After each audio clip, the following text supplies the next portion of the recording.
बरं ते म्हणतात की तुमच्या काळामध्ये कंत्राटी कामगार हे फार अधिक प्रमाणात बेस्टवर आले. तर तिथे मराठी माणूस आहे, या बाबतीत काय सांगाल? पण मग बेस्ट कामगारांची देणी अजून का नाही देत ते? जे आझाद मैदानावरती बसलेत. 1 जून का 1 जुलै 1 जून 2024 पासूनची देणी बाकी आहेत.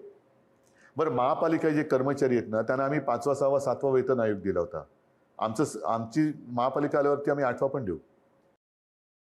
तुम्ही आज सांगतायत तुम्ही 8वा आयोग पण देऊ. का नाही द्यायचं? कसा शक्य होईल?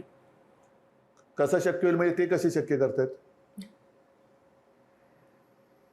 ते कसं? ह्याच्यात होईल, नियोजन शून्य विकास थांबवायला पाहिजे.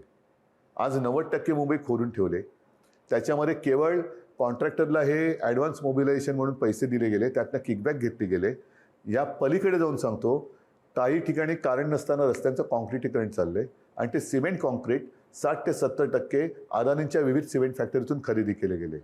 हे सगळे घोटाळे आहेत. हे त्याला जर का चाप लावला तर या सगळ्या गोष्टी सहज शक्य आहेत. झोपडपट्टीवासियांना ज्यांना जोपर्यंत पुनर्विकास होत नाही तोपर्यंत शौचालय द्या. तुम्ही टॉवरसाठी FSI देताय, झोपडपट्टीवासियांना 4 वर्षात किती दिली शौचालय? आणि FSIची खिरापत किती वाटली? जे गणेश नाईक आज नव्या मुंबईत ओरडतात.